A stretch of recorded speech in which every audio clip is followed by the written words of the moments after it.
What's up guys, Shane from Fugatech 3D Printing, and today we're going to check out a premium enclosure for the Fugatech FT5.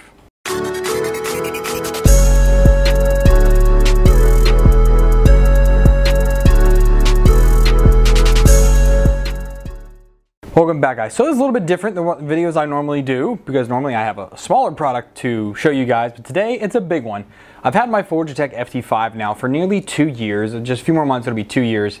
It's been my absolute workhorse. I print everything on here. It has an E3D V6 on it with a Titan whole metal hot end, so it prints absolutely anything out there. It's a great machine. And you saw my video a while back where I used foam board, about $30 worth of foam board, to enclose the printer. And that's been working out really well for me for a while. But recently, a guy named Michael from 3D Upfitters contacted me and asked me if I would like to beta test his premium enclosure kit for the Fugatech FT5. Now this kit works with the R1 and the R2 since most of the components are basically the same and it's interchangeable between the two of them. And what it's comprised of is acrylic. So it's using 1/8 acrylic for some parts, and then it's using much heavier 1/4 inch acrylic for the whole front panel, and it's going to have two nice big swing doors on it for the bottom and up here for the top, so you have easy access to your prints. It doesn't limit anything in the printer, and it pretty much slots into all the existing extrusions. Now as I said, this is a beta testing, so he sent me this kit and it is almost perfect, but there are a few issues that came up with it, and I've already discussed with him and I've already sent him my measurements, so hopefully he'll be able to make those changes later. And all it was is that certain cutouts were actually missing, and he wasn't actually sure why, and he's looking into it as we speak, or as I'm recording this video, and he's going to find that out for me on what needs to be done. So yeah, all I had to do was I had to make 5 cuts. So I had to make 2 on this one, 2 on another sheet, and then 2 on the front panel. So the cuts I had to make were here for the Y idler plate that was missing for some reason in his cuts, and the Y end stop in the back corner over there, that was also missing. So I was able to measure those out. I sent those measures to him, and he will go ahead and integrate those into his future designs and make sure they work on his machine. Now one other issue I did have with the kit, so I already partially disassembled my FT5 because I really wanted to not make this like, oh, I don't know what I'm doing kind of video. I wanted to actually test fit a few things, and I ran maintenance on my machine as well. Now another issue that came up is that my machine is super duper old. This is what we're going to call version 2 of the R1 printer, and that is only because, again, it was so early. There was basically no manual when I got mine. I got it in July of 2016. I think this came out in May or June of 2016, and they had already made changes, which I'm calling it V2, as I have the black heated bed, not the aluminum one that is in the most recent version, and not the white one that came out, but the black one. It was red before that, and the black one was the upgraded version for the actual version 1, the actual unit that came out for production. So there were changes I had to make, mainly these extrusions right here. In the original manual, if we're going to call it that, the guide that came out with this printer was 160 millimeters. Well, all the new kits come with a 170 millimeter spacing. So that was the main issue right there, is that my printer was too big. Everything was sized odd, so the side panels here had too much clearance. The top panels didn't actually fit where they were supposed to. So I did a couple test fits to make sure everything fit, and it all fits now, and I'm going to show you guys how to put that together and what it's going to look like when we're done. Before we get to that, let's talk about some of the features that come with the kit. So the kit is all inclusive. It comes with all the sheets of acrylic, printed parts, magnets for the doors. It's using plastic hinges. These are actually pretty premium hinges. They're nice and solid. The ABS printed parts for some of the enclosures is actually going to be the magnets will attach to here, and the enclosure doors will connect to that. It also uses a pretty awesome charcoal filter. So it has, everything's branded with their stuff, 3D Upfitters, which is nice. But again, it's a charcoal filter that will fit here on the back of the printer.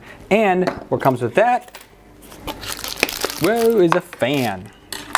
So this is a USB powered fan, and I still need to look on where I'm going to actually hook this up to. I think I'm just going to put it into the USB port. I don't know if it provides power though, but I have to look through the manual, finish looking through that, and see where actually I'm going to connect this to. And there are several upgrade options, which I'll put a link down to the website, because right when this video goes live, he's going to make the website live. He'll have the changes made that I'm talking about in the video, and there's a lot of upgrades you can make. So the charcoal filter is an upgrade, the fan is an upgrade, and if you don't want to use the fan, you have this 3D printed blank that will just seal that up.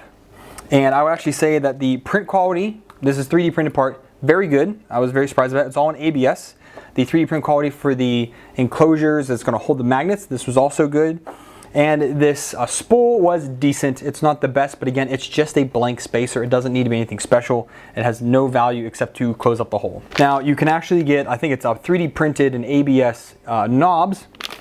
My kit was upgraded to the gnarled steel knobs, so that is a nice little upgrade to have. And it comes with all the hardware you need. Again, beta kit. This is just in Ziploc bags. Everything here came in 1.5 gallon Ziploc bag, and everything else is here. A few piece parts are not in their original packaging anymore. I'm sure these are just some of the pieces that he had laying around.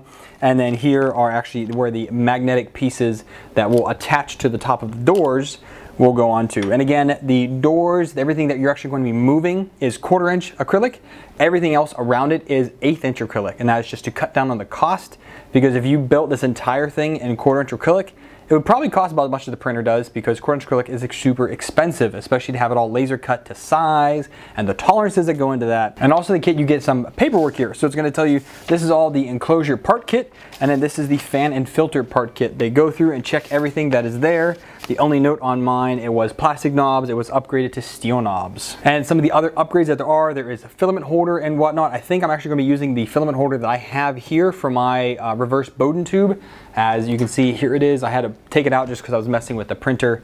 And there is one that you can actually purchase from them, or you can 3D print one of your own and have that. And that actually will go through this piece right here as a big slot, and this will fit onto the left side of the printer. That's where I have mine set up for. And I think they are only going to do it that way because the left and right side are not symmetrical on the parts that are there, because the Y end stop is on the right side of your printer, not the left side. So this only can go on this side of the printer. If you want to switch around, you have to cut it yourself. And he does mention that in the manual that this is for the stock printer. And all of everything mostly is stock, except you will notice I went a long time without upgrading these. I did go ahead and put on steel corners on for the T brackets and the L brackets all around the printer. So now that is fully upgraded. I did that mainly because I'm getting ready to ship this and I want to make sure it doesn't break during shipping.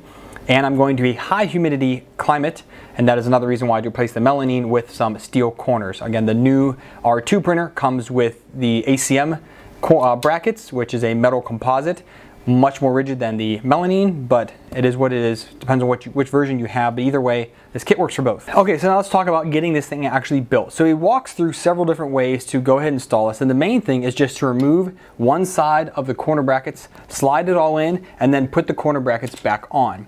Now for the front panel, I'm going to do that. For the top panel though, I'm actually going to do what I did for the original, this foam board that I did, was actually remove the top extrusion, just remove the 2 bolts on either side, lift the extrusion straight out, drop the new panel in, put the extrusion back on, and you're off to the races. Now for the 1/4 inch acrylic, you don't need to do anything special. You just need to slot it in. It fits right into, because it's 1/4 inch, it's basically 5 millimeters. It fits right into the T slot. And the variance is there's a little bit of clearances, but either way you can short up if you 3D print something or shove something in there if you want to make it tight, but it is fairly tight the way it is. But with 1/8 inch acrylic, that's really small to be putting in here. It's basically 2 millimeters thick. So it did include was this piece of rubber U-channel basically, which fits down into the slot, and your 1/8 inch acrylic will fit down into there and make it nice and sturdy. Now it comes with a roughly 2-foot piece. Now what we're gonna do is we're gonna cut this down into 1-inch sections, and we're gonna use 4 pieces for each of the panels that are going to be slotted into the extrusions. So I need 4, 8, 12 cut out of this, and there is some spare here, in order to make that nice and tight. And then for the very top, there is a full sheet that fits right onto the top, and there is a 5th knob, so 2 knobs for the front panel, 2 knobs for the top doors, and then 1 knob for the top. So once you get all those off, you can grab that knob and pick it straight up and off, and there you go. And this kit also does come with all of the M5 and T-nuts and other nuts that you will need in order to get this all connected, which is great because I don't think that the stock kit will have enough leftover parts in order to mount all this. Okay, so we're gonna go off the guide, and I have it pulled up here on the computer behind me so I can look and see what I actually need to be doing in order to install this. Now the guide has you do the front first. I'm actually gonna go ahead and just do the top first because that is the easiest thing to slot in for me, and I'd already loosened up a lot of my bolts. So again, all you simply need to do is loosen up your front of the T-plate or the L bracket, whichever you're placing. You remove the front on the sides, so your vertical extrusion nuts, you're going to loosen those up, and that will just come right out once you line it up, like so. And it's right back on there, so all I have to do is slide it back in and reattach it. And here we have the front door, and it has you put all this in first, and I even went through and labeled them, so this is the front top. And this just goes into the extrusions, and you can see my cutouts there, where I had to cut out to make room for this Y idler plates on either side, and it's slotted in. Now all we need to do is put the extrusion back on. Now once you have that line back up there, we can tighten them down. Just line that back up here. Now again, this is a beta kit, so there are a little bit of differences. Now there is a slight gap here in the top because I went ahead and lowered my, I guess, mid-level we're gonna call this. I had to lower this plane down in order to meet the bottom panel. So I'm gonna reach out to him and suggest that this front panel be made just a little bit taller in order to make it fit a little better, because again, there is a gap up there and I'd like to close that gap in. Or what I can also do is maybe get 3D print some type of spacer and put it down underneath something that's 2 millimeters, 2.5 millimeters tall, place it in there, and then that will fill that gap and it will be gone. Now I'm gonna repeat that same process on the other 3 sides on the top and get that done real quick. One thing I kind of did forget is you actually need to peel off the tape first, this covering. Otherwise, I'll have a brown printer, and I don't want that. I get some scissors, and I'm going to cut 4 roughly 1-inch pieces. I'm not going to measure because there's more than enough here, but I will make sure they're all the same size once I cut that first one. I'll cut one more just so we have a key for when we cut the other parts. Okay, so again, these just simply slot right in to the extrusion. And I'll put one right in the middle, so if you can see it here in the front, it just slips right in there, fits in nice and tight. Then we're gonna do one on either side. I'll push it in, and then I will put one, where I put it, here it is, right here at the top.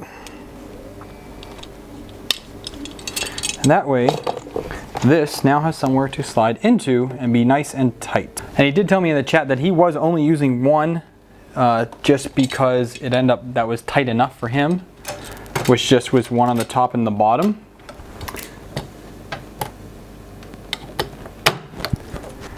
And I can say, yes, just having one on the top, one on the bottom is tight enough. So I'm gonna take out that side one, and I'll tell him to update the manual as that you really don't need it because they don't fit. And again, the manual literally is just a PDF set of instructions right now. It is nothing official. It's very much a working document, which is I'm okay with. Again, this is a complete beta test. Your reattaches, make sure you square your extrusions back up. And if you only do one at a time, you don't need to worry about actually messing up any of your printer dimensions or anything like that. And of course, it's clear, I took the plastic off, so you can't really see any of this anymore in the video, but it's there. So what I did is I did cut a few pieces of this rubber, cut it down flat, and I did stack it on this side and this side to make it even, and that greatly increased the rigidity of this part. Or I should say the clearance of it made it much closer, so it fits in there much better. All these other parts with the included rubber gasketing fit great now. I really like them. Okay, so now the top part is done. Let's consult the manual and see what it says to finish up on the front and sides. Okay, here is the front panel. So again, this is 1/4 inch thick acrylic, really big and strong. And this just fits in right here behind this. So I'm gonna go ahead and remove these 2 side quarter panels so I can slide this in, and then, or I should say this T bracket and the L bracket down there. And that way, it should be an easy install. And just to be clear, it does state several times in the manual that if you've done any type of customizations to your printer, ensure that the panels fit first before you peel off the plastic. That way, once you insert these, or you can make your cuts, do your marks, cut them, and then insert them. Because once you take it off, I mean, you'd have to retape it in order to make decent cuts on it, but it's just better to do that right on the beginning. So I thought I checked everything that I could, and apparently I didn't, because I am having issues with spacing. Now that is just because I have a very, very, very early version of the FT5. Anyone with an R2 kit or a newer R1 kit shouldn't have these issues because everything will be lined up the way it's supposed to, which is in the maker of this kit is made for that. So again, it's just something that I need to work through to figure out exactly where I'm going wrong. And I'm pretty close to where I should be, but my biggest issue right now is just the spacing on these top 2 brackets, which is supposed to be 171, supposed to be 170 millimeters between the 2 brackets. And I am over that right now. So that is my biggest issue right now. So I'm having a few technical difficulties between the camera and the tablet here so I can see what I'm actually doing, but that's okay. So anyways, I had some issues with the front panel. I've pretty much sorted all that out now. I just had to move some things around because, again, I have a very early version of the R1, which means I have these great big socket cap screws. So newer versions of the R1 had button heads, and the R2 has button heads as well. So that's a little bit of a clearance issue that I have to kind of figure out for my machine here just to kind of get through that. But that's okay. So I have the front panel now installed here. Again, it's clear, it's hard to see. I'm sorry for that. The top panel is now nice and tight. I had to remove a few things around, and I went ahead and put in the left side panel. Now the left side panel is the rectangular hole. The right side panel is a much more square hole for the USB. I think that this hole is a little bit oversized in my opinion, so I'm going to ask him to actually scale this down a bit because all you need is the USB to fit through there, and this is way bigger than it needs to be. So I think just a little bit less air will escape through that. So the other issue is with the front panel. It's loose right now, so I need to figure out how to get that, you know, a little more stable in there. What I can do, what I can put behind it, but I'm going to continue with the build. So I'm going to put the back plate on back here, and I'm going to put the side plate on. And again, the left side where the power socket is a rectangular hole. It's actually undersized, so I talked to him. He's going to actually make it about 10 millimeters taller, get a little more clearance because I couldn't quite get my plug in there properly. Even with shimmying the panel around, that just didn't work out. And for the USB is this great big square hole, which is way bigger than it needs to be. So I'm going to ask him to go ahead and scale this down a bit. That way it's, again, no air isn't escaping it, whatnot. It just doesn't need to be that big, so that's okay. But other than that, everything is looking good, so let me get over to there and finish this up. Okay, now the bulk of it is done. All the side panels are on, and because, again, I have the early version of the R1, the socket cap head screws is keeping the side panels nice and tight, and the way I have my MOSFET here in the back mounted on top of the enclosure for the electronics, it keeps that back panel nice and tight as well because it makes them bow just a little bit, which keeps them in place. So far I'm liking how it's going. They said all in the instructions you can have it go in front of the screws or behind, because even with stocking caps you're still going to have it there. You can make it go either way, but again with the with the button heads that come in the current one that you probably are using, but if you're using an old version like me, either side of it doesn't matter. Again, it keeps it nice and tight. So now that everything is on there, the last thing I'm going to put on here is the top. We'll put that on here, and then we're going to go ahead and move on to the doors and get that assembled. Okay, so now that all the acrylic is in there, I went ahead and already did the fan. It was very simple to do. You just put the fan and the filter on the outside, run the 4 bolts through, add the little M4 nuts, and it is done. And there actually is plenty of spare hardware here as well for that if you need it. So now that we're done with all that, we're going to go do the doors. These are really simple as well. We have 2 pieces here, a large and a small. I went ahead and hooked on the magnets. Mine are brown. They said they will vary from kit to kit depending on the supply is able to get. But you're going to back these up all the way against the back, and this larger one is for the bottom. This smaller one is for the top, and again, you back it up all the way to the back so it's in line. It leaves about a 1/4 inch lip right here, and that is just enough lip for the acrylic, and you can feel it's nice and flush there, and that's how it gets hooked up. So these just hook on with some M5 T-nuts. I'll hook both of these on, and then we will go ahead and put the hardware on the doors. It just takes 2 hinges on each one, a knob on each of the doors, and then we're done. Okay, so I have some very heavy-duty injection molded hinges. They're not 3D printed, and we're using 832 flathead screws along with just some 832 nuts on here. It's interesting to use 832s metric for everything else, but yet we're going back to standard for these hinges. And these are just 20 by 2 is what they are.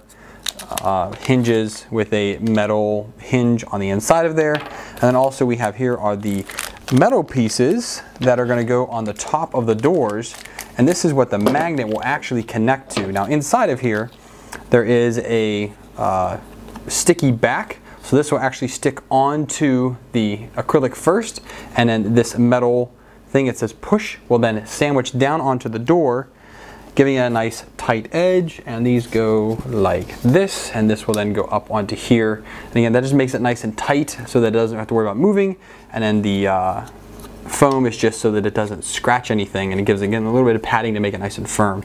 So let's get these stripped off. We'll get the hinges installed on part of this, and the knobs on here as well. Again, I have 4 knobs left, 4 doors left. Let's get it done. Okay, so the doors are on there, and they are tight magnets. I shouldn't say tight, but they are strong magnets. So those are definitely not going anywhere, which I like. Now the one thing I will say is the bottom door here is symmetrical on the corners. The top one for some reason isn't. It caught me off guard. I was like, hey, they're not the same. Like, it doesn't fit. And then I put it in the other side and boom, it worked just fine. So that ended up working out. So yeah, I like the doors. I like the closing mechanisms. I like pretty much everything about this. The only thing that he didn't include, because I have a PTFE tube holder, but if you want one, he can print it for you and send it to you, or he will give you the file in order to print one for yourself. And I'm just gonna slide mine over. You can't see it here, but it goes right here where the Bowden tube comes down, and it would just hook up right there, and that will make sure that there is plenty of space for the print head to go back and forth. And again, reverse Bowden tubes work great just so it keeps your filament at the same length through retractions, especially on the inside of the enclosure or inside of your print area. So I really do like that. All in all, this is a really good kit, and I think it's great. Again, it is a premium kit. You're gonna pay a premium for this. You're gonna pay for the laser cut acrylic. Acrylic is expensive. This is a nice acrylic. The cuts are clean. There is a bit of tolerance in them so that no matter how your printer is, you can get by that. You can add in, again, some of the extra, grommeting here, that you can add that in and help tighten everything up. But all the panels are really secure. This front one just has a little bit of play, but I mean, with the magnets, actually the play is gone. So that solves that problem. Great. I'm not going to say the price on this because it might vary. I mean, it depends on the different upgrades you get and whether you pay for the plastic 3D printed parts or you're going to pay for metal parts. These are plastic hinges, or I don't know if he's doing 3D printed or metal hinges as well. There's a wide range of different things you can buy for this as add-on kits, including the fan on the back. Like, you don't have to get that, you can just have that as an add-on, but this blank does come with it, so that if you don't buy the fan, you can just throw this on there and Bob's your uncle, you're done. So yeah, I'll put a link to the website. It is just going to go live, so shortly before this video gets aired, the website will be live for you guys to go ahead and check it out and do some ordering on it. And I didn't actually show it. The packaging was great. It came in 3 layers of the big bubble wrap. Then it came inside of a cardboard box that had extra, like, just paper put in there with it. Again, it was a beta kit, my stuff was Ziploc bagged. I don't know what it'll be when you guys get it. And there are a few things that he needs to change. I've been talking to Michael throughout this entire video. This is, again, my second day working on this. There's a few things that were out of tolerance or just off by a hair. So I went ahead and gave him all the dimensions for the cuts that need to be made that he's missing. It is nice to have a little open area right here so I can still get to my SD card with the enclosure being closed. So he took a lot of time and thinking into it, just a few little missing pieces. But once that gets sorted out, this will be a pretty awesome kit, whether you have an R1 or an R2, and whether you have an older R1 like I do or even a newer one, it should work for everybody. And I'll thank Mike for this kit. I hope this helps out you guys see how to put the kit together. Even again, this was an early beta version, but when you finally get yours, I hope it does help you guys out. And I appreciate him supporting my channel by sending this out, and I'm hoping that I can help him out a little by showing this off. I really do like it, and I hope you guys check him out. So thanks for watching, guys. You know, do all the usual things. Support me. Make sure you're subscribing down below, and if you want to make sure that you see all the videos that come out, hit the bell icon. That way you get an email notification anytime we do new content. If you want to help me out financially, lots of ways to do that. You can do that monthly via Patreon. You can do it one time via Streamlabs, or buy me a coffee, help me buy some new lights, or you can use my affiliate links down there, do your daily shopping at a vast array of websites, and a little slice of that comes back here to help me. So I thank you guys for watching so much, and until next time, happy printing.